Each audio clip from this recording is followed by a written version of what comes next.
우리 옆에 있는 분들과 한번 인사 나누겠습니다. 고맙습니다. 감사합니다. 주님 안에서 사랑합니다.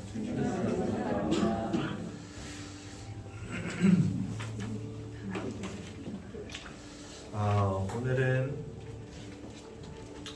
팔과 말씀과 함께하면서 함께 보도록 하겠습니다. 팔과 말씀과 함께하면서 베드로전서 2장 2절 말씀 보시겠습니다.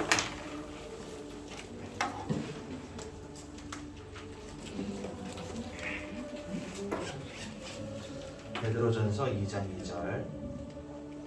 성경 어디 있는지 잘 모르시겠는 분은 손을 들어서 표해 주세요. 저희가 찾아드릴게요. 가서 베드로전서 2장 2절 말씀.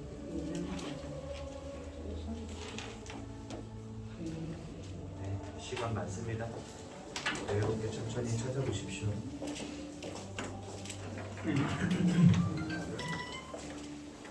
베드로전서 2장 2절 말씀.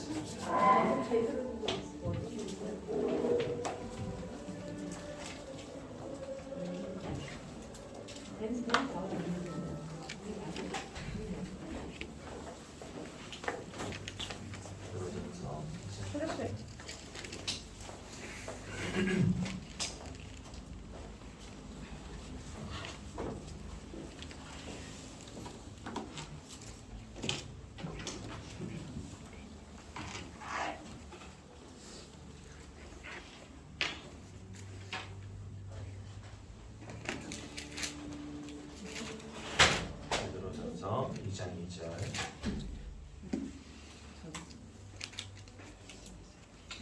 우리 한 절 말씀만 같이 보도록 하겠습니다. 시작.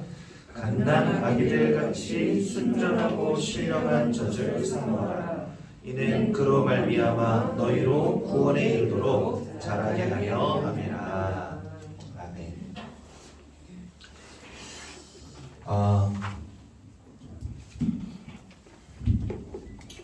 우리 사람들은 살아가면서 어렸을 때부터 많은 교육들을 받죠. 많은 지식들을 배우고 많은 것들을 경험합니다. 네, 내가 알고 있는 지식과 나의 경험. 사실 사람들은 요것 안에서 모든 것을 봅니다. 그렇죠? 제가 되게 재밌는 얘기 하나 해드릴까요? 저는 경기도 안성 출신이거든요. 고향이 산골입니다. 하루에 버스가 한 번 들어오는 동네 살았어요. 아침에 한 번, 저녁에 한 번. 그러니까 만약에 이제 주말에 읍내를 나간다. 그러면 아침에 버스 타고 나가서 저녁에 돌아오는 버스를 타야 되는데 그거 못 타면 이제 걸어오든지 해야 되는 겁니다. 그런 동네 살았는데, 그러니 뭐 제가 나이 25살 때 이제 필리핀을 갔었는데, 나이 24살 때 필리핀에 갔었는데, 나이 24살 되기까지 경기도 안성을 벗어나 본 적이 없어요. 완전 깡촌에서 진짜 촌놈으로 살았죠. 근데 필리핀에 딱 가가지고 이제 그 한국 친구들하고 어울리면서 식당도 가고 커피숍도 가고 했거든요.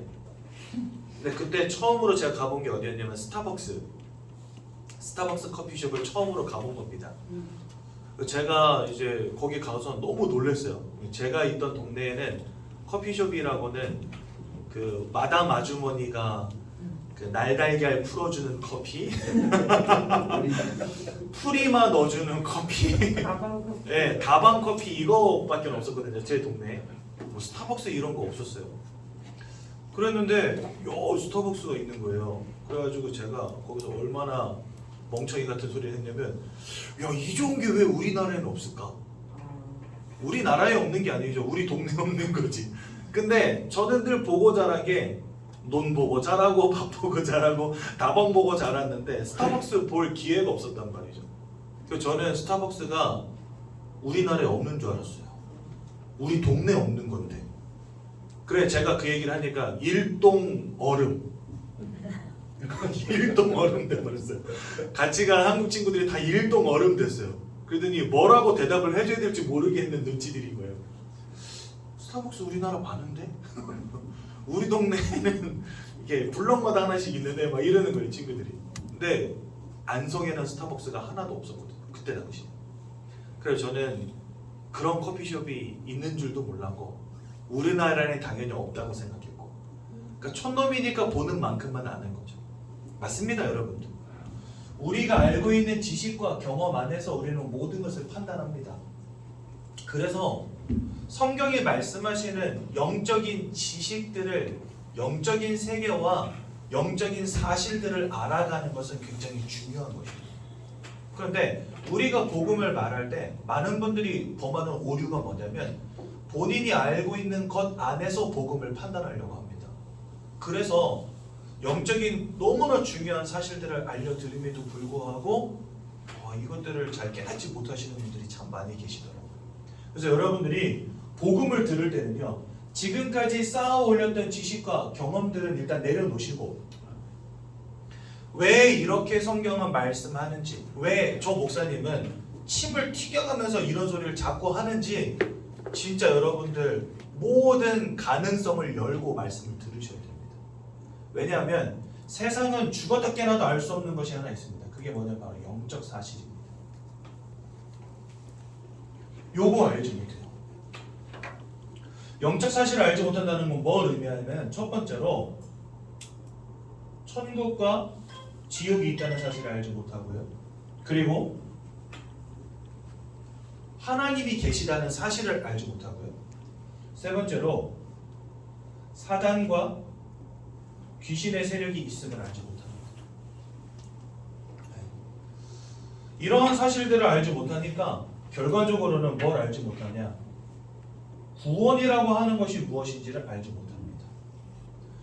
보통 사람들 어떻게 생각하죠? 구원을 뭐라 생각하죠? 착하게 살아서 좋은 데 가는 거, 이게 구원이라고 생각해요. 아닙니다, 여러분들. 아주 쉽게 말하자면 내가 구원의 축복 가운데로 들어가려면 구원받지 못한 자의 상태를 알아야 돼요. 여러분들 왜 병원에 가서 치료받으십니까? 몸이 아프니까 치료받는 거잖아요. 그렇죠? 몸이 안 아픈 사람 병원 갈 이유가 있습니까? 없어요. 저는 한 3달에 한 번씩 병원 가거든요. 당뇨하고 고지혈증이 있어가지고. 저는 그런 문제가 있으니까 갑니다. 근데 이런 거 없는 사람이 괜히 내과 찾아가가지고 막 당뇨 검진 받을 필요는 없는 거예요. 그렇죠? 네. 구원의 축복을 이해하려면 구원받지 못한 자의 영적 상태가 뭔지를 알아야 된다는 거예요. 그래서 여러분들 이 구원을 진짜 이해하려면 이러한 영적 사실들을 먼저 이해하는 게 중요하다는 겁니다. 그런데 이것들은 절대적으로 세상의 지식이 알려주지 않고 여러분들이 그냥 육신적으로 경험할 수 있는 것들이 절대 아닙니다. 우리가 어떻게 천국과 지옥을 경험합니까? 그럴 수 없지요. 사단과 귀신의 역사를 우리가 어떻게 몸으로 체험합니까? 그럴 수 없어요. 물론 우리는 늘 그 속에 있지만 이게 사단의 역사인지 알지 못한 채 살아가고 있을 뿐이죠, 사실. 우리가 정신적으로 고통당하고 육신적으로도 어려움 당하고 가정과 가문이 무너지기도 하고 실패도 하는데 이러한 것이 사단과 귀신의 역사라는 것을 알지 못한다는 겁니다. 분명히 이러한 영적 세계 속에서 우리가 살아가면서 사단의 역사 속에서 우리가 고통도 당하고 어려움도 당하고 문제도 당하고 있는데 세상의 지식으로는 우리가 이것들을 판단할 수가 없다는 거죠. 그래서 여러분들 우리는 성경을 배워야 되는 것이고 성경이 말씀하시는 영적인 사실들을 배우고 깨우쳐야 되는 거죠. 그래서 이 새가족부에서 우리가 함께 나누는 이 말씀들을 여러분들 잘 기억하시기 바라고 그 속에서 그리스도 예수의 언약이 왜 나에게 중요한지가 발견되는 기한들 되시기 바랍니다. 결국 우리가 목표는 여기에요.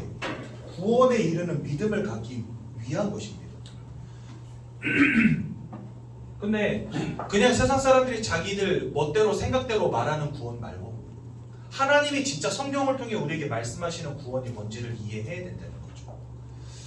이 땅을 지으신 이가 하나님이 맞다면, 그리고 성경이 말씀하시는 창세기 3장의 문제가 모든 사람들에게 적용되어져 있는 인생의 근본적 문제가 맞다면, 우리에게 예수 그리스도만이 답이 되어진다라고 하는 결론에 이를 수 있는 거죠. 그렇죠? 그래서 여러분들 요 영적인 사실을 아는 것에 집중하시길 바랍니다. 그리고 결론적으로 구원에 이르는 믿음 가운데로 들어가는 귀한 날 되시기 바랍니다. 그게 우리가 새가족부에 모이는 이유고, 제가 여기에서 매주마다 이 구원의 길이라고 하는 복음 메시지를 여러분들에게 선포하고 있는 이유이기도 합니다. 그래서 여러분들의 지식이라든지 여러분들의 경험이라든지 다 일단은 내려놓으십시오. 네. 뭐 인생 내 주먹 믿으면 되는 거지. 저 이런 사람도 만나봤거든요. 또 어떤 사장님은 들어오래요. 복음 전한다니까. 들어오더니 다 의자 이러고 앉으시더라고. 목사야 이러면서 해보래. 해봐. 뭔데? 해봐. 그래서 제가 한 5분 정도 이야기해서 그랬더니 스톱 그러시더라고요. 50억 벌어봤어? 그러는 거죠. 못 벌어봤는데요. 그거 벌고 오면 내가 들어줄게. 저 목사인데 뭐 돈을 법니까? 진짜 황당한 사람들 많은 거 있죠. 그거 뭐 무덤까지 싸두고 갈 거예요? 뭐 저기 죽은 다음에 어디 뭐 빌딩 지을 겁니까? 50억 가지고. 저는요 그 얘기를 듣는데 죄송합니다. 진짜 그 사람 인생이 너무 불쌍해 보이더라고요. 여러분들 인생이 길면은 80, 90이라고 합니다. 요즘에는 뭐 100세 시대라고 하잖아요. 근데 우리의 영혼은 소멸되지 않고 죽음 이후에도 영적 세계에서 영원히 살아간다고 성경 말씀하시거든요. 그렇다면 영원이라는 시간을 살아가는 것 속에서 100년, 진짜 눈 깜짝할 사이 아닙니까? 그 시간에 내가 좀 잘 먹고 잘 사는 것 때문에 복음의 가치를 못 발견한다? 그 진짜 불쌍한 사람인 거죠. 제 말은 돈 벌지 말라는 이야기가 아닙니다. 여러분들 돈 많이 버십시오. 하지만 이 구원의 진리를 알고 이 속으로 들어가는 것보다 더 가치 있는 거 없다는 거예요. 이 땅에서 100억 천억을 가지고 빌딩을 수백 채를 가지고 있다 한들 구원과 상관없는 인생이라고 한다면 그 얼마나 안타까운 인생입니까? 그렇지 않습니까 여러분들? 그래서 여러분들 인생 건강하게 오래오래 돈도 많이 버시고 잘 사십시오. 여러분들의 자녀들도 참 잘 되기를 바랍니다. 진심으로 바랍니다. 하지만 구원의 축복을 아는 것 속에서 인생도 누리시라는 거예요. 근데 아이씨 야 50억 있어 이러시는데 제가 진짜 할 말이 없더라고요. 옛날에는요 제가 머무를 때는 이 복음이 얼마나 가치 있는지 막 체감이 안 될 때는요 밖에 나가서 전도하면은 막 싫다고 도망가는 사람 붙잡아 앉혀놓고 제발 한 번만 들어주세요. 제발 예수 영접하셔야 돼요. 막 이러면서 구걸했거든요. 그런데 진짜 구원의 가치가 얼마나 대단한지 깨닫고 나니까 듣지 않겠다는 사람한테는요 안 들려줘요. 그래요? 알겠습니다. 뭐 내가 아쉬울 건 없죠. 아쉬운 건 그분이 아쉬워야지. 그렇지 않습니까? 이 좋은 복음을 들려주겠다는데 싫다는데 뭐 어쩌겠어요. 알겠습니다. 제가 처음 대학 현장에 들어가서 처음 만난 사람이 하필이면 교수님이었어요. 연세가 좀 지긋하신. 대학에 들어가면은 왜 공원에 산책 나온 것처럼 들어오셔가지고 교장에 앉아 계시는 어르신들 많이 있으실 거 아니에요. 그래가지고 그냥 동네 할아버지겠거니 하고 가서 앉았는데 알고 보니까 교수님이시더라고요. 머리가 희끗희끗해가지고 연세가 많으신 줄 알았는데 50대 중반밖에 안 됐는데 머리가 다 샜어요. 저도 사실 염세가 나면 머리가 반 정도는 희거든요. 이제 나이가 이제 40 좀 넘었는데, 근데 그분은 50 좀 넘었는데 아예 샜더라고요. 어르신인 줄 알고 가가지고 말 걸었다가 보니까 교수님인 거예요. 제가 벌벌 떨면서 복음 전했다니까요. 왜냐면 그분이 자존심이 있더라고요. 자부심이 있더라고요. 한 파트에서 자기가 뭔가 연구를 이뤄내고 이제 학생들을 가르치는 위치에 있으니까 얼마나 자부심이 있겠습니까? 그러니까 세상적으로 성공한 사람을 만나니까 제가 복음 전하는 게 너무 힘들더라고요. 근데 돌아와서 생각해 보니까 그렇게 따지면 나도 전문인인데 복음 전문이잖아요. 복음 전문. 성경 전문인이잖아요. 뭐 박사까지는 안 해도 저도 석사 과정 했거든요. 충분히 사람들에게 알려줄 수 있고 가르칠 수 있는 사람이거든요. 근데 돌아와서 생각해보니까 너무 억울한 거예요. 그래가지고 아니 본인이 교수면 교수지. 나는 성경의 전문인인데 너무 화가 나더라고요. 그래서 내가 왜 그랬나. 다음에 또 들어갔어요. 만나지는 못했지만 그때 이유는 교수님이든 뭐 성공한 사람이든 뭐 재력가든 상관이 없습니다. 듣기 싫다면 알겠습니다. 듣고 싶다면 진짜 성심성의껏 알려드립니다. 내가 알고 있는 이 복음. 여러분들 잘 아셔야 됩니다. 아무리 성공했다 할지라도, 아무리 많은 것을 얻었다 할지라도 이거 모르면은요, 그거 얻었다고 할 수 있을까요? 여러분들의 지식으로, 여러분들의 돈으로 천국을 살 수 있겠습니까? 이 땅에서의 성공이 가치 없는 것은 아니지만 구원이라고 하는 것을 놓고 볼 때는요, 어찌 보면 정말 가치 없는 것 아닙니까? 하지만 이 속에 있다면 인생을 누리는 거 참 즐겁고 행복한 일이 되겠죠. 그래서 여러분들 구원을 아는 것에 집중하시기 바랍니다. 영적인 세계를 이해하는 것에 집중하시기 바랍니다. 이 속에 인생의 축복이 있기 때문에. 그래서 여러분들의 지식과 경험을 무시하는 것이 아닙니다. 하지만 이러한 영적인 사실을 알지 못하는 세상이 주는 지식입니다. 이러한 영적인 사실을 알지 못한 채 여러분들이 지금까지 해온 경험입니다. 어찌 보면 정말 영적인 부분을 배제한 어떠한 틀에 갇힌 지식과 경험이었겠죠. 그렇지 않습니까? 그래서 여러분들은요, 모든 가능성을 다 열어두시고 제 말을 들으셔야 되는 거예요. 내 인생을 바라보는 눈도 바꿔야 되는 거예요. 나 자신을 바라보는 눈도 바꾸셔야 되는 거예요. 그러지 않고서는요, 이 구원의 진리를 깨달을 수가 없어요. 그래서 여러분들 이 이야기를 꼭 해드리고 싶었어요. 우리 세가족 선생님들. 그래서 오늘 이러한 바탕 안에서 제가 드리는 말씀을 잘 들어보십시오. 하나님께서 사람을 창조하셨습니다. 성경은 창세기 1장 27절과 28절에 하나님의 형상을 따라 사람을 영적 존재로 만드셨다라고 분명히 설명하십니다. 그래서 여러분들은요, 마음과 육신만 가진 존재가 아니라 영혼을 가진 영적 존재입니다. 영적 존재이기 때문에 여러분들은요, 영적 행위를 합니다. 아마 이렇게 발전된 국가에 있는 종교 생활하는 사람들 보면 굉장히 고상하잖아요. 여러분들도 지금 여기 다 나오실 때 그냥 뭐 잠옷 대바람에 나오신 분 아무도 안 계시잖아요. 그렇죠? 머리도 감고, 그 다음에 화장도 하고, 그 다음에 옷도 나름 깔끔한 거 입고. 저 같은 경우는 일주일 중에 제일 깔끔하게 입는 날이 주일이거든요. 물론 평일에도 대부분 되도록이면 깔끔하게 입으려고 노력은 하지만 주일만큼 시간을 들이진 않습니다. 그렇죠? 그러니까 뭔가 종교 생활하면 굉장히 고상해 보이죠. 근데 저 아마존 밀림 빤스만 걸치고 사는 사람들도 영적 행위를 한다는 사실. 거기에도 주술사들이 있어요. 거기에도 무당들이 있다니까요. 병이 나면은요, 무당이 와가지고 막 굿해줍니다. 즉 이것은 인간의 본능처럼 가지고 있는 부분이라는 거예요. 영적인 행위를 한다는 것 자체가. 뭔가 발전된 곳에서 고상한 사람들이 취미처럼 하는 게 종교생활이 아니라는 거예요. 모든 사람은 영적 존재이기 때문에 영적인 행위를 한다는 겁니다. 이 사람을 하나님 처음부터 그렇게 만드셨어요. 그런데 이 땅에 그 어떤 피조물도 영적 행위를 하지 않습니다. 사람을 제외하고는. 그때 어떤 초딩이 그러더라고요. 예전에 TV에서 개가 한 마리 나왔어요. 근데 이 개가 특징이 뭐냐면 새벽에 다 굴기 전에 지 혼자 일어나가지고 산 중턱에 있는 돌이 있거든요. 거기에 올라가서 돌을 닦듯이 이러고 앉아있는 거예요, 개가. 취재진이 너무 신기해가지고 야, 그런 개가 있다더라. 그래가지고 가가지고 그걸 취재를 한 거예요. 근데 이 취재진들이 취재하러 온 그날도 개가 올라가더니 그 돌에 앉아가지고 이렇게 먼 산을 이렇게 바라보고 있는 거예요. 그 개가 거기서 기도하는 걸까요? 찬양하는 걸까요? 예배하는 걸까요? 저는 모르겠습니다. 우리 집에서 키우던 개도 새벽마다 담 넘어 이렇게 바라보긴 합니다. 제가 아침에 학교 가려고 나가보면 항상 이렇게 저쪽 먼 산 이러고 바라보고 있다가 저 보면 또 꼬리 흔들고 막 하고 오거든요. 항상 그쪽을 바라봐요. 이러고 넘나가는 것처럼. 저는요, 그거 예배하는 거라고 생각하지 않습니다. 주인이 교회 가면 따라오는 개도 있고 주인이 절에 가면 따라가는 고양이도 있습니다. 그렇죠? 하지만 의지를 가지고 어떤 영적인 존재를 찾고 기도하고 찬양하는 동물, 이 땅에 존재하지 않는다는 거예요. 왜 그럴까요? 처음부터 하나님이 지으실 때 다른 모양으로 지으셨기 때문에 그렇습니다.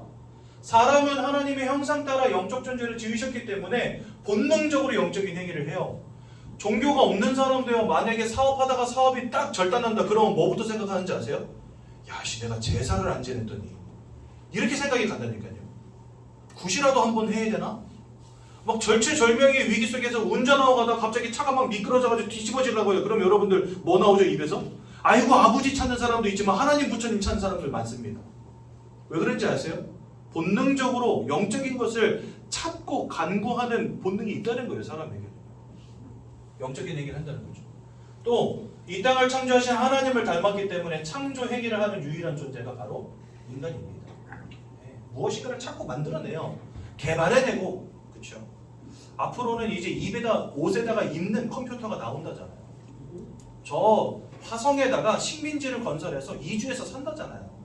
뭔가를 만들어내고 발전시키는 능력이 사람들에게 있다니까요. 이게 왜 그러냐? 하나님을 닮은 존재. 즉 영이시며 이 땅을 창조하신 하나님을 닮았기 때문에 영적 행위를 하며 창조의 행위를 하는 유일한 존재라는 겁니다. 그럼 왜 하나님은 이렇게 하나님을 닮은 영적 존재로 우리를 창조하셨을까요? 그 이유가 바로 하나님이 이 땅을 창조하실 때 갖고 계셨던 원리입니다. 뭐냐면 우리에게 축복의 근원 되시는 하나님이 우리 인생의 배경이 되어주시겠다는 거예요. 여러분들이 사는 모든 것들 속에 하나님이 함께 하시고, 그래서 여러분들의 영혼을 평안케 하며 여러분들의 마음과 생각을 지키시며 여러분들의 삶과 육신을 하나님이 지키시겠다는 겁니다. 이 놀라운 축복 가운데 살아가라는 겁니다. 그래서 영이신 하나님을 알고 하나님과 함께 할 수 있는 존재로 하나님이 처음부터 사람을 창조하신 거예요. 그래서 하나님 형상대로 창조된 사람들에게 하나님 뭐라고 그러시냐? 28절에 생육하고 번성하고 땅에 충만하여 여서 모든 것을 정복하고 다스려라 이렇게 말씀하십니다. 즉 하나님이 이 땅을 지으신 이유, 궁극적인 목적이 누구를 위해서 지으셨냐? 여러분들 위해서 지으셨다는 거예요. 이 땅의 모든 피조물, 산과 강과 바다, 들 모든 것들을 하나님이 여러분들 위해서 지으신 거예요. 여러분들을 이 땅 가운데서 살아가게 하시고 생육하고 번성하게 하시고 모든 것을 정복하고 다스리도록 만물 위에 뛰어난 존재로 하나님 만드신 겁니다. 다만 하나님과 함께할 때 그 축복을 누리도록 만드신 거예요. 즉 사람은 하나님이 없이는 살아갈 수 없는 존재로 하나님 좀 더 만드신 겁니다.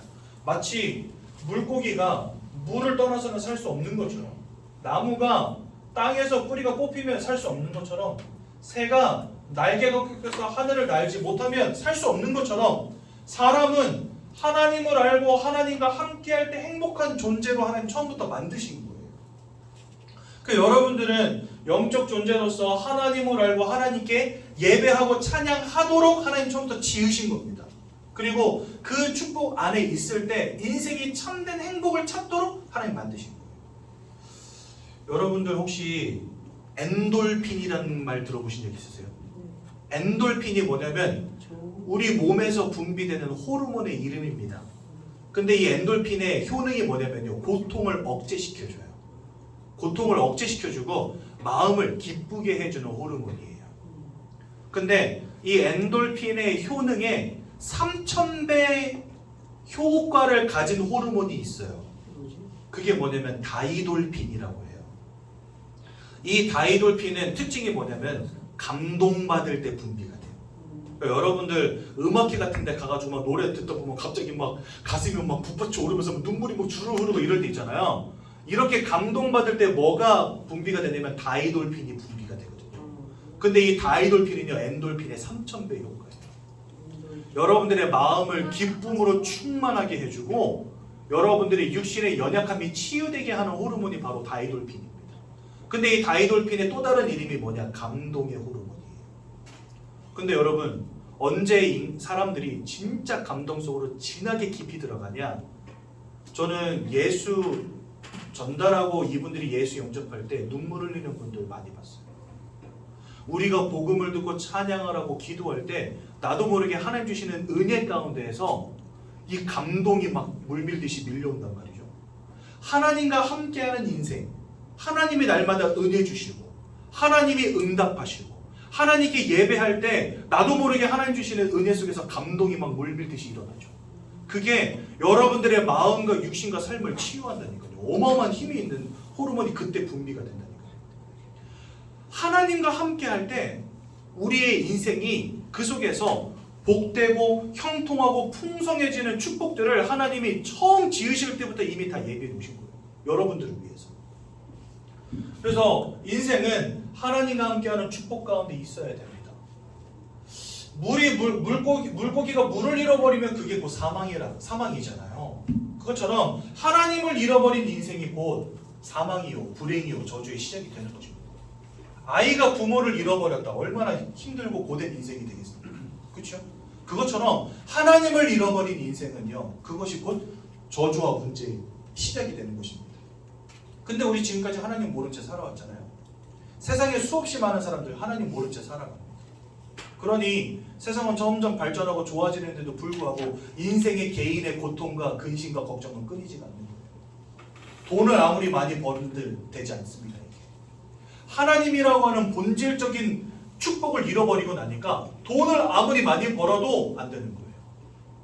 아무리 육신적으로 세상적으로 성공해도 안 되는 거예요. 공부를 많이 해서 권위를 얻어도 명예를 얻어도 안 되는 거예요. 너무나 많은 사람들이 성공하고 무너지고 많은 것을 얻고 자살하고. 왜 그렇습니까? 세상이요. 점점 살기 좋아지는데 100세 시대가 되었다고 하는데 안 되는 거죠. 본질적인 근본적인 원리가 깨어지고 나니까 주변의 것들 아무리 많이 가져도 소용이 없는 거예요. 물 밖에 나온 물고기에게 지렁이 떡밥이 무슨 소용입니까 도대체? 그렇지 않아요, 여러분들? 뿌리가 뽑힌 나무에게 햇볕 아무리 쬐준들 그게 무슨 소용이겠어요? 그렇지 않습니까? 마찬가지인 거예요. 하나님을 잃어버린 인생, 성공도 중요하고 건강도 중요하지만 근본적으로 하나님을 잃어버렸다는 것 때문에 그 인생이 무너지고 실패합니다. 그래서 여러분들 이 근본적인 원리를 잘 이해하셔야 돼요. 사람은 왜 영적 존재이며 하나님과 함께해야 되는지 그 이유를 아셔야 된다는 거죠. 그런데 안타깝게도 이 하나님을 잃어버리는 근본적 문제가 벌어지고 맙니다. 성경에는 하나님을 대적하여 타락한 사단이라고 하는 존재와 이 사단을 따르는 귀신의 무리들이 성경에 보면 잘 기록이 되어 있습니다. 이사야서와 에스겔서에 보면은 사단이 이렇게 말합니다. 원래 하나님을 찬양하던 천사장이었거든요. 그래서 하늘나라 천국에는 3명의 천사장이 있었습니다. 그 중에 한 명이 이 타락하여 사단이 된 녀석이었고요. 이 3명의 천사장이 모든 천사들을 3분의 1씩을 다스려서 그들이 맡은 바 임무를 수행했습니다. 근데 이 타락한 천사장은 어떤 임무를 하던 녀석이었냐? 하나님께 예배하고 찬양하던 자였어요. 그러니까 이 천사장 하나와 이 천사장 하나를 따르는 3분의 1의 천사의 무리들이 하나님께 예배하고 찬양하던 자들이었는데 이 천사가 교만한 마음이 들어온 겁니다. 내가 하나님과 비기리라. 무별들 위에 나의 자리를 두리라. 결국은 하늘나라에서 전투에 패배하고 쫓겨나게 됩니다. 그럴 때 이 천사장을 따르던 3분의 1의 천사들의 무리도 함께 타락하였다고 성경에 보면 나와 있어요. 이 타락한 천사장이 사단이 되고 그를 따르던 무리들이 귀신이 되었다고 성경 말씀하십니다. 사람 주고 귀신 된 게 아니고 원래 하나님을 찬양하던 천사들의 무리가 타락하여서 사단과 귀신이 되었다고 성경 말씀하세요. 요 하나님을 대적하였던 그 천사 사단, 요 사단이 하나님의 형상을 따라 창조된 첫사람 아담과 하와를 속여서 하나님이 따먹지 말라는 선악과를 따먹게 만들어버리고 그 결과로 하나님과 단절되도록, 즉 하나님을 떠나는 문제 가운데 빠지도록 만들어버립니다. 원래 인간은 하나님과 함께하도록 창조되었는데 요 사단에게 속아서 죄를 짓고 하나님을 떠나버리게 된 거예요. 그래서 우리는 이것을 뭐라고 하냐? 근본적 문제라고 합니다.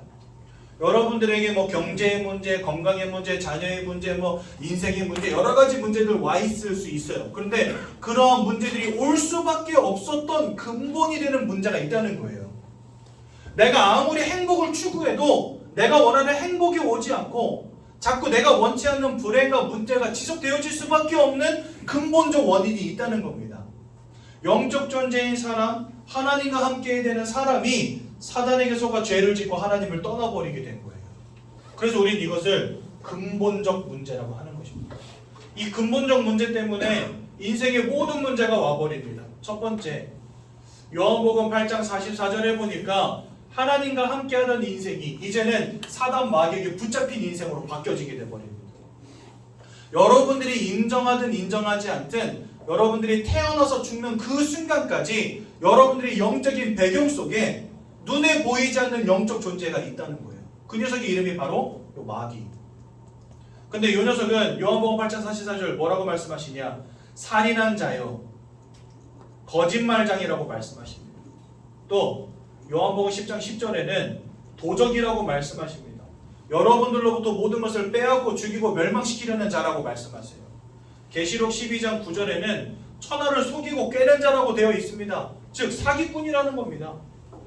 여러분들의 인생의 영적인 배경 속에 이 사단이 자리 잡고 있는데 이 녀석은 거짓말장이요 살인자요 모든 것을 빼앗고 죽이고 멸망시키려는 자요 모든 것을 속이고 사기치는 존재라는 거예요. 이런 녀석에게 여러분들 인생이 지금 맡겨진 겁니다. 여러분들 자녀를 맡긴다. 아무한테나 맡기겠습니까? 아니 도둑놈 같은 놈에게 맡기겠어요? 절대 그럴 리가 없겠죠. 근데 여러분들 지금 이런 사단의 소나기에 붙잡힌 바 된 것입니다. 언제부터요? 하나님을 잃어버린 순간부터. 그러니까 인생이 아무리 노력해도 뭔가 안 오는 거예요. 이 성취라는 것이. 만족이라고 하는 것이 행복이라는 것이 나에게 오질 않는 겁니다. 막 최선을 다해서 키우고 최선을 다해서 벌고 했는데 나중에 돌아보면 인생에 남는 게 없는 거죠. 왜 그렇습니까? 이러한 영적 존재에게 사로잡힌 것이죠. 이것을 우리는 세상 말로 운명과 사주팔자라 합니다. 여러분. 운명과 사주팔자 우리 힘으로 거스를 수 없다라고 말하잖아요. 그렇죠?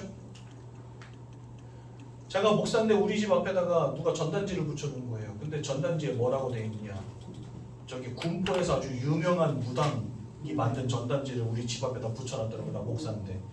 근데 거기에 뭐라 돼 있냐면 당신의 운명을 바꿀 수는 없지만 운은 띄워드리겠습니다. 이렇게 써있더라고요.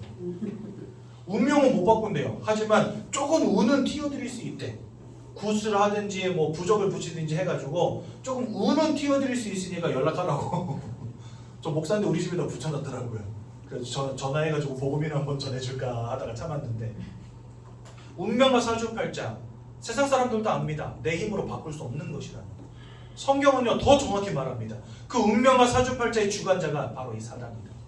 모든 사람이 죄와 사망의 법에 종되고 노예되고 사단에게 사로잡힌 바 되었다. 성경 말씀하신다니까요. 그 말은 뭐냐? 내가 원치 않지만 요 사단의 역사 가운데 사단이 움직여가는 것에 나는 어쩔 수 없이 순응하고 따라갈 수밖에 없는 인생 되었다는 거예요. 여러분들 인생이 이미 정해진 인생을 살아간다는 겁니다. 때로는 무너지기도 하고, 때로는 사업이 망하기도 하고, 때로는 원치 않는 질병이 오기도 하고, 이런 것을 내가 아무리 노력해도 피해갈 수 없는 운명과 사주팔자라고 하는 정해진 인생을 여러분들이 살아가게 된다. 이게 바로 사단의 역사거든요. 그러면서 이 속에서 뭐하게 만드냐? 우상 숭배하게 만듭니다. 사단은요 하나님보다 자기의 이름을 높이는 게 목적이란 말이죠. 그러니까 하나님께 예배하고 찬양하는 행위를 가장 싫어합니다. 그래서요 종교들을 막 만들어내요. 우상들을 막 만들어내요. 깎아놓고 절하게 만들고 차려놓고 절하게 만들고 집에다가 모셔놓고 절하게 만들어 버리는 거예요. 막 굿하게 만들고 부적 붙이게 만들고 사람들로 하여금 미신에 접신운동하게 만들어 버리는 겁니다. 그러면서 고린도전서 10장 20절에 뭐라고 말씀하시냐? 대저 이방인이 드리는 그 제사는 귀신과 교제하는 것이니라. 맞습니다, 여러분들. 사람들로 하여금 우상숭배 시원하게 만들어 놓는데 그게 결국은 누구를 섬기는 행위냐? 귀신을 섬기는 행위라는 거예요. 사단 마귀에게 사로잡힌 채 어떻게든 불행을 막아보겠다고 열심히 했던 우상숭배는 다 귀신 섬기는 행위였다는 거죠.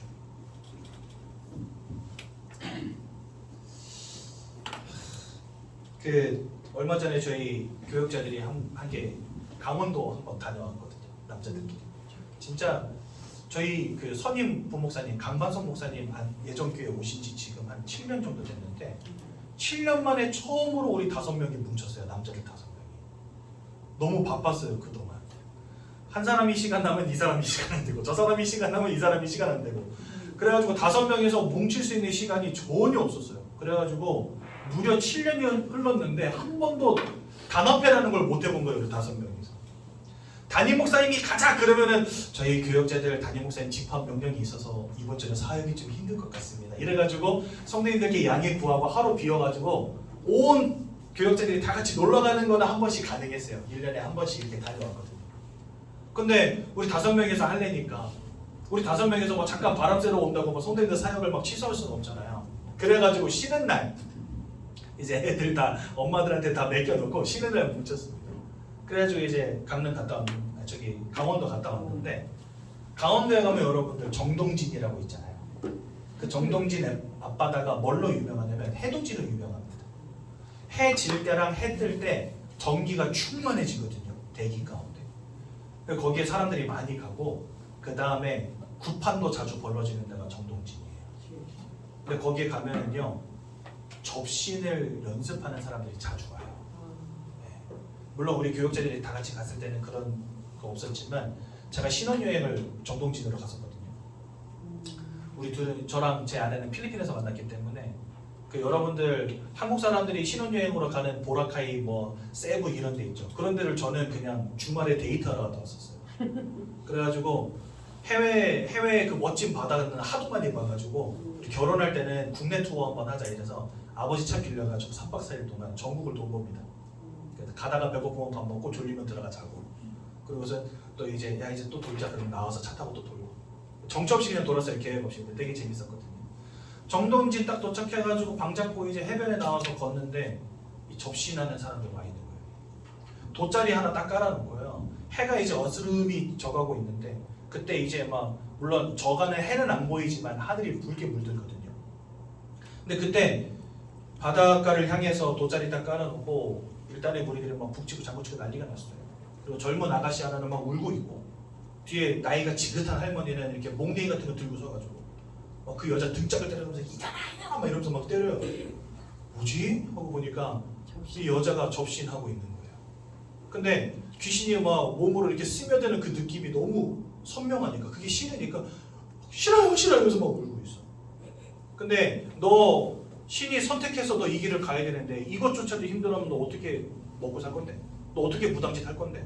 이러면서 막 뒤에 있는 할머니가 여자 등판을 막 있는 대로 때리는 거예요. 진짜 막 때리는 거예요. 옆에서 막 북치고 장구치고 난리가 나요.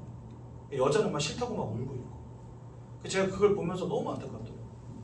여러분들 진짜 운명과 사주팔자에 사로잡힌 채 사단 마귀에게 종노릇한다는 그 말을 가벼이 여기지 마시기 바랍니다. 여러분들 인생의 모든 것을 빼앗고 죽이고 멸망시키려는 자가 있다니까요.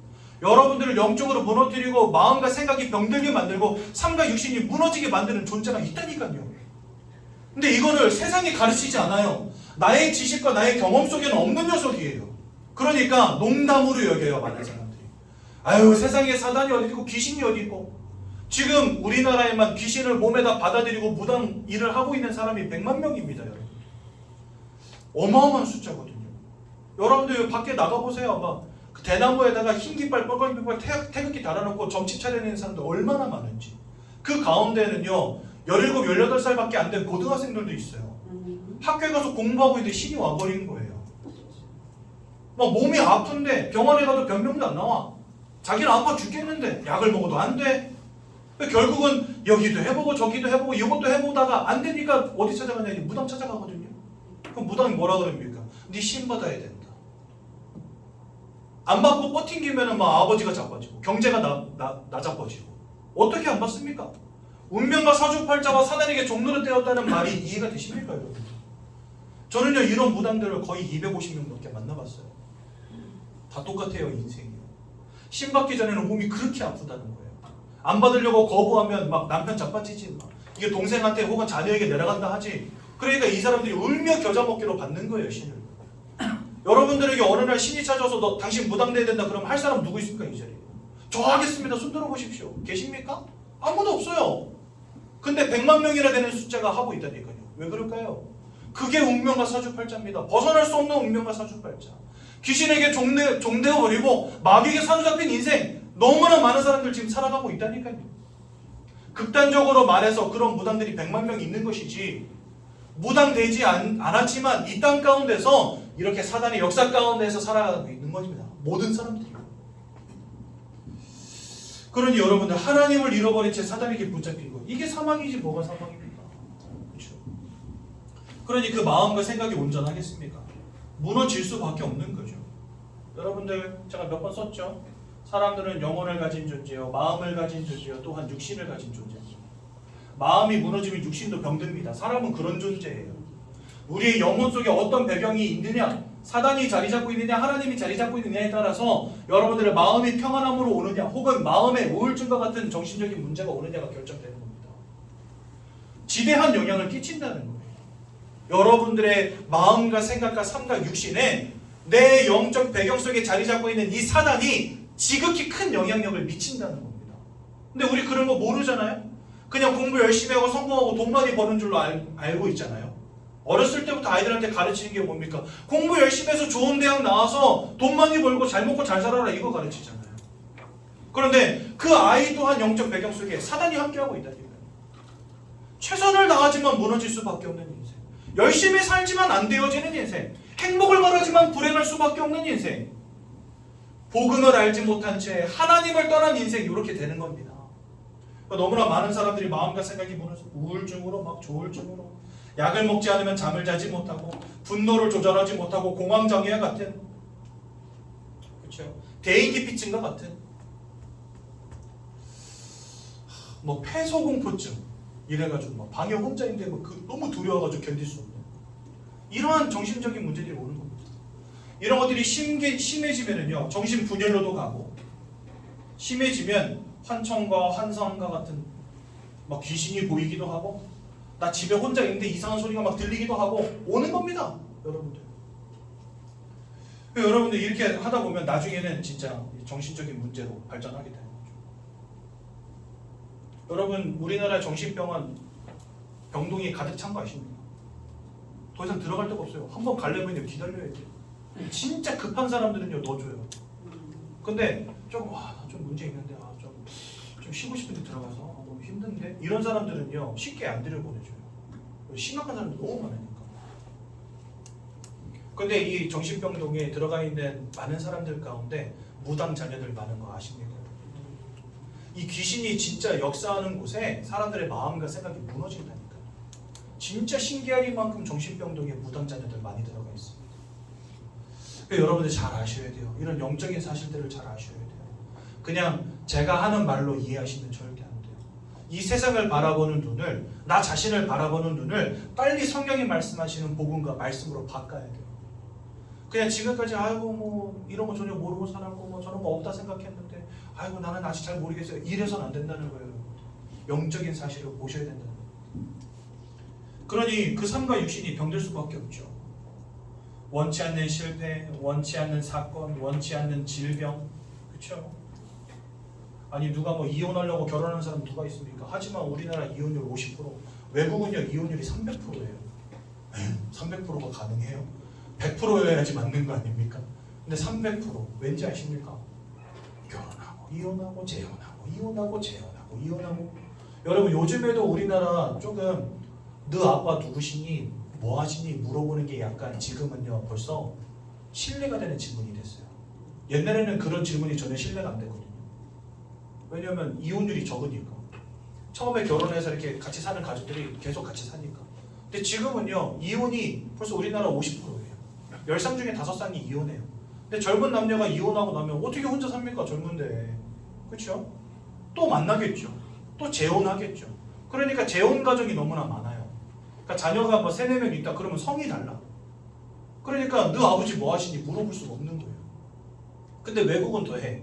이혼하고 재혼하고 이혼하고 재혼하고 이거를 적어도 2번, 3번씩 하는 거예요.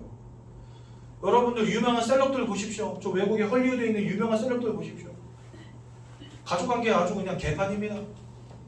같이 이렇게 뭐 레드카펫 같이 밟고 있는데 전 남편이 지금은 현 여자랑 살고 있고 막 난리도 아니에요. 아빠가 막 3번씩 4번씩 바뀌고 엄마가 막 3번씩 4번씩 바뀌고. 근데 만날 때마다 애는 나. 그러니까 애가 5이면요 아빠가 다 달라 엄마가 다 달라. 이게 뭡니까? 이게 개판이지.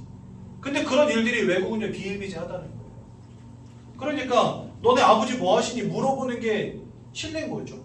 낳아준 아버지요? 아니면 10살 때까지 키워준 아버지요? 아니면 20살 때 또 대학 등록금 대준 아버지요? 누구 말하는 거예요? 이렇게 돼버린다는 거예요. 왜 이렇게 삶과 육신이 점점 무너지고 실패하고 지속하지를 못하고, 그렇죠? 이혼과 같은 문제 속에. 그렇지 않습니까? 혹시라도 여기 잘은 모르겠지만 이혼 가정 계시다면 죄송합니다. 제가 말을 좀 세게 한 것 같은데 이해해 주시고, 메시지 하다 보니까 저도 모르게 좀 세게 나갔거든요. 뭐 어쩔 수 없는 상황 속에서 이혼하셨겠죠. 근데 결국은 처음부터 이혼하려고 결혼하는 사람 아무도 없다는 거죠. 시작은 아름답게 멋지게 시작하지만 지속이 안 된다는 거예요. 결혼 생활이. 왜요? 모든 것을 빼앗고 죽이고 멸망시키려는 자의 소나기 속에 있는데 지속이 되겠습니까? 또한 심각한 경우에는 막 술과 같은 중독, 마약과 같은 중독 속에 사람들 살아가고요. 극단적으로 자살을 선택하는 사람들도 있습니다. 여러분들이 만약에 이런 문제 속에 있다. 여러분들을 탓하고 싶어서 그러는 게 아니에요. 왜 이랬습니까? 왜 술 마시고 삽니까? 왜 마약합니까? 이렇게 따지고 싶은 게 아니라 여러분들이 그와 같은 인생의 문제 속에 처해질 수밖에 없었던 근본적 원인이 있음을 이해하시라는 겁니다. 내 노력으로 되어지지 않는 영적인 문제가 여러분들에게 와 있다는 사실을 기억하시라는 겁니다. 내가 착하게 살고 막 선하게 살고 뭐 봉사하며 살고 그것과 상관이 없이 모든 사람들에게 와 있는 문제라는 거예요. 여러분들의 의지와 상관없이 여러분들 인생을 무너뜨리는 자의 역사가 있다는 겁니다. 이거를 빨리 인지하셔야 된다는 거예요. 빠르면 빠를수록 좋겠죠. 그렇죠? 그리고 히브리서 9장 27절에 보니까 뭐라 말씀하십니까? 사람 한 번 죽는 것은 정하신 것이요 그 이후에는 심판이 있다 말씀하십니다. 여러분들 왜 사람 죽어 귀신 되는 게 아니냐? 심판 이후에 천국이든 지옥이든 들어갑니다. 나오는 법이 없어요. 다시 막 사람이 귀신 돼서 구천을 떠돌고 이런 경우가 없다는 거예요. 하나님 앞에 심판받고 그 사람들은요 천국이든 지옥이든 들어가는 겁니다. 귀신 돼서 떠도는 게 없는 겁니다. 저 귀신의 무리는 뭐냐? 사단을 따르던 천사들의 무리라. 그리고 하나님께 속하지 못한 자들 지옥 가는 겁니다. 여러분들 아까 말씀드렸죠? 모든 사람, 지난주에도 말씀드렸죠? 모든 사람들이 하나님을 떠난 문제 속에 지금 다 놓여져 있어요. 그 가운데에서 예수 만나지 못하면 다 지옥 가게 돼 있는 겁니다. 그러니까 여러분들이나 저나 예수를 만나지 못했다면 그 종착역은 이미 지옥인 거예요. 태어날 때부터. 사단에게 속한 자로 살아가다가 하나님의 구원의 은혜 가운데로 들어가지 못하면 우리의 종착역은 착하든 뭐 성공했든 뭐 잘났든 못났든 다 지옥인 겁니다. 그런데 그 가운데 하나님의 은혜로 여러분들을 불러주신 거예요. 저도 불러주신 거예요. 지옥 갈 수밖에 없는 차에 타 있었는데 그 차에서 나를 꺼내주신 거예요. 꺼내서 어디다가 실으셨냐? 천국행 열차에다 실어버리신 거예요. 그게 구원이라고 하는 겁니다. 그런데 이 지옥행 열차에서는 내 스스로 내릴 수 없다는 겁니다. 운명과 사주팔자에 딱 사로잡힌 채 그저 흘러가듯이 살아가다가 지옥으로 갈 수밖에 없는 거예요.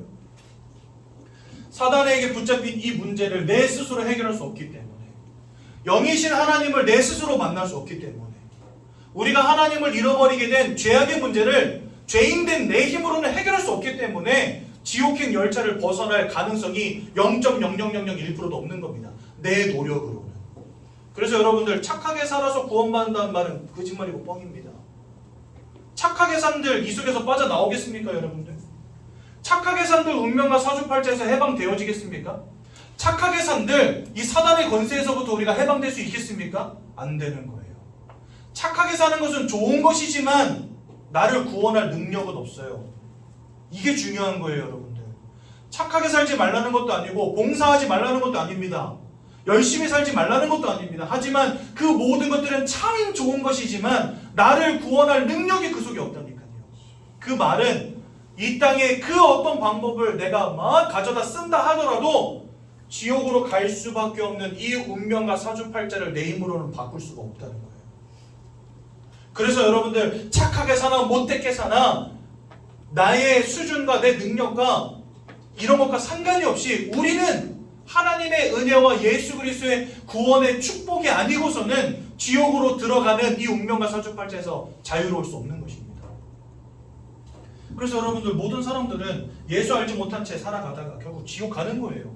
아우 이렇게 착한 사람이 지옥 가요? 안타깝지만 가는 겁니다. 하나님을 알지 못하면. 예수의 능력을 힘입어 운명과 사주팔자로부터 사단의 권세로부터 해방되어지지 못하면 그 인생은 지옥 가는 겁니다. 그렇죠? 여러분들 아무리 착하게 살아도 암덩어리가 몸에 자라고 있어요. 막 사기야.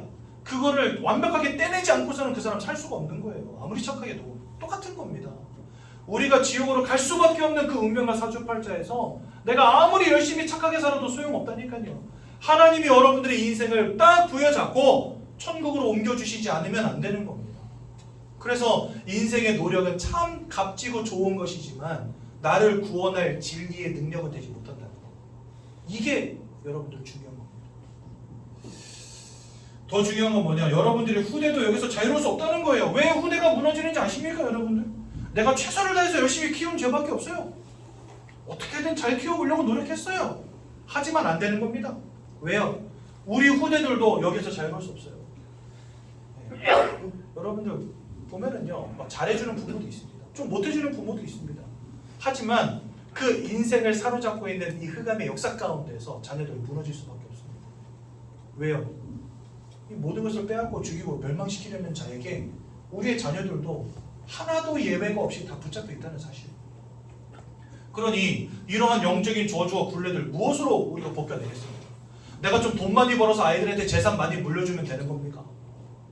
그럼 그 아이들은 그 돈으로 행복할까요? 땅 좀 물려주고 건물 좀 물려주면 됩니까? 그것으로 우리 자녀들은 행복하게 잘 살 것 같습니까, 여러분들? 아니라는 거죠. 그래서 이러한 영적인 사실들을 이해하고 우리가 이러한 멸망 상태로부터, 이러한 구원받지 못한 상태로부터 빠져나올 수 있는 유일한 길은 나의 노력과 나의 열심이 아니구나라는 결론을 빨리 내리셔야 됩니다. 그래서 길 대신 예수님께서 이 땅에 우리를 찾아오신 것입니다.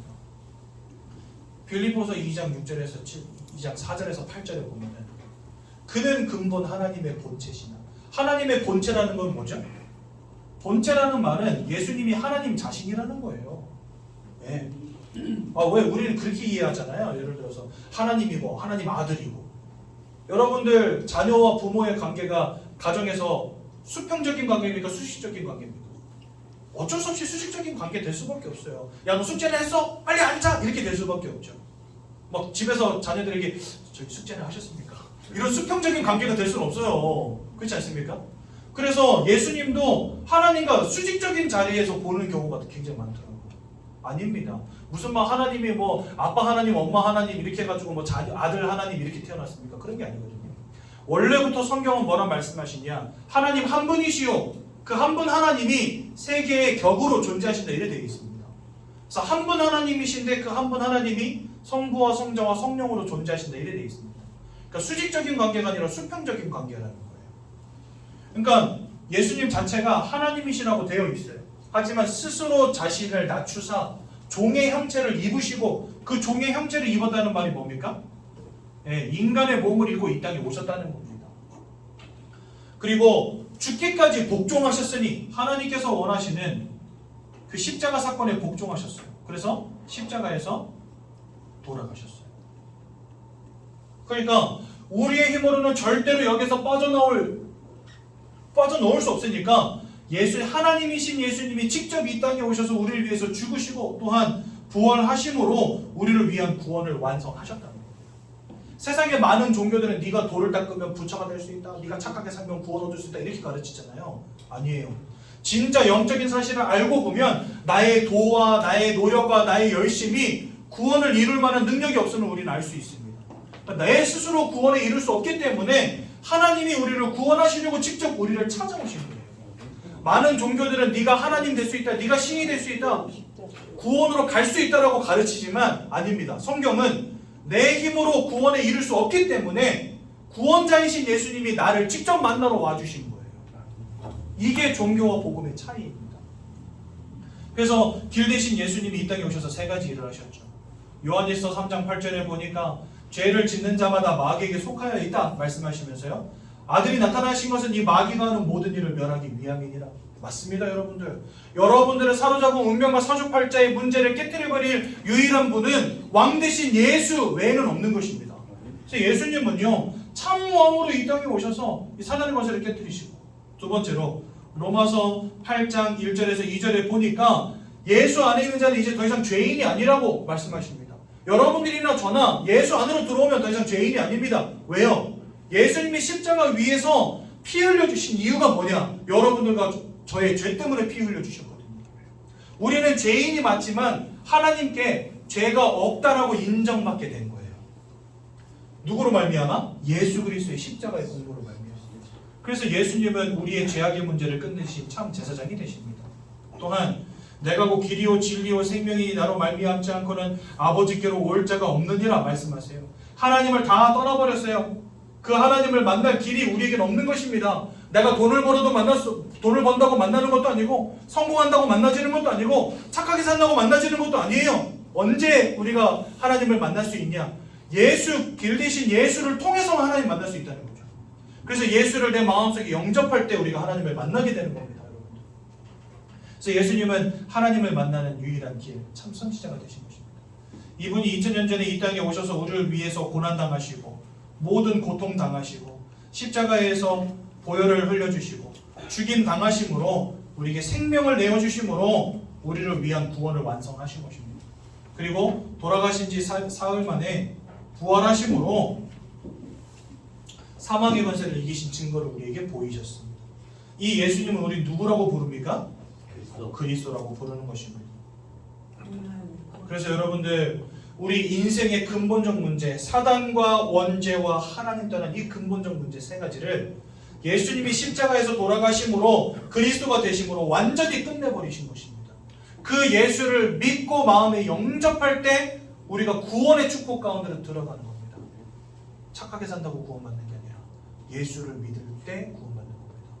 열심히 산다고 구원받는 게 아니라 예수를 믿을 때 구원받는 것입니다. 왜요? 여러분들에게 와 있는 인생의 문제는 바로 이런 부분이기 때문에. 그래서 여러분들 이러한 영적인 사실을 잘 아시는 게 중요하다는 겁니다. 그래서 구원에 이르는 길은 그리스도 예수 외에는 없구나라고 하는 결론 내리셔야 된다는 거예요. 그렇다면 어떻게 구원받습니까? 그 예수를 우리 마음속에 영접함으로 구원받는 것입니다. 그래서 이 시간 여러분들 예수님을 우리 마음속에 영접하겠습니다. 여러분들이 가진 이 책장 몇 페이지죠? 15페이지에 보시면 영접 기도문이 잘 나와 있어요. 이 시간 예수님을 우리 마음속에 영접하는 기도를 하나님께 같이 드리도록 하겠습니다. 저와 함께 그 영접 기도문 같이 읽으실 건데요. 15페이지 펴보시고 같이 읽으실 건데요. 여러분들 우리들의 눈에 보이지 않는 영적인 세계잖아요. 눈에 보이지 않지만 예수를 영접하는 그 순간에 성령 하나님이 여러분들 인생 가운데 임하십니다. 그러니까 예수님을 영접하는 이 시간은 최고 복된 시간인 거죠. 여러분들 이 시간 예수님을 우리 마음속에 함께 영접 기도문을 같이 고백함으로 예수님 영접하도록 하겠습니다. 사랑의 하나님, 이제 나는 죄인인 것을 깨닫고 회개합니다. 지금까지 하나님을 떠나 사단의 지배 아래 묶여 종노릇하며 살았습니다. 그러나 예수님이 저를 위하여 십자가에서 죽으시고 3일 만에 부활하신 그리스도이심을 믿습니다. 예수 그리스도께서 하나님을 만나는 유일한 길이 되시며 사탄의 권세를 꺾으시고 모든 죄와 저주와 재앙에서 나를 해방하신 그리스도 되심을 믿습니다. 지금 이 순간 내 마음의 문을 열고 예수님을 나의 구주로 나의 주인으로 내 마음에 영접합니다. 나를 구원해 주심을 감사드립니다. 앞으로 하나님의 말씀과 뜻대로 살겠습니다. 지금부터 일평생을 세밀히 인도해 주옵소서. 예수 그리스도 이름으로 기도합니다. 아멘. 축하드립니다. 오늘 친구가 해야 되는데 시간 너무 많이 가가지고 다음 주에 하겠습니다. 제가 한번 기도하고 말씀 마치겠습니다. 하나님 은혜 감사합니다. 예수가 그리스도라는 이 복음의 비밀을 깨닫게 하시고 하나님의 자녀되게 하심 감사드립니다. 영적인 사실을 밝히 알게 하시고 왜 예수만이 유일한 길 되시고 구원자 되시는가 정확히 깨닫게 하셔서 일평생 복음 안에 행복한 우리 귀한 성도님들 되시도록 역사하여 주옵소서. 아멘. 예수님 이름으로 기도드렸습니다. 아멘. 아멘. 찬송가 85장 1절만 찬양 드리겠습니다.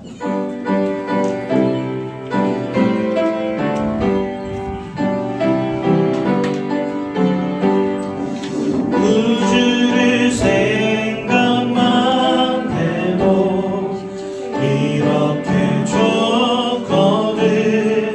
주 얼굴 볼 때야 얼마나 좋으랴. 아멘. 네, 이제 4페이지 보시면 주기도문 잘 나와 있으니 우리 함께 고백하고 오늘 예배를 마치도록 하겠습니다. 하늘에 계신 우리 아버지여, 이름이 거룩히 여김을 받으시오며 나라의 마옵시오며 뜻이 하늘에서 이루어진 것 같이 땅에서도 이루어지이다. 오늘날 우리에게 일용할 양식을 주옵시고 우리가 우리에게 죄 지은 자를 사하여 준 것 같이 우리의 죄를 사하여 주옵시고 우리를 시험에 들게 하지 마옵시며 다만 안에서 구하옵소서. 내 나라와 권세와 영광이 아버지께 영원히 있사옵나이다. 아멘.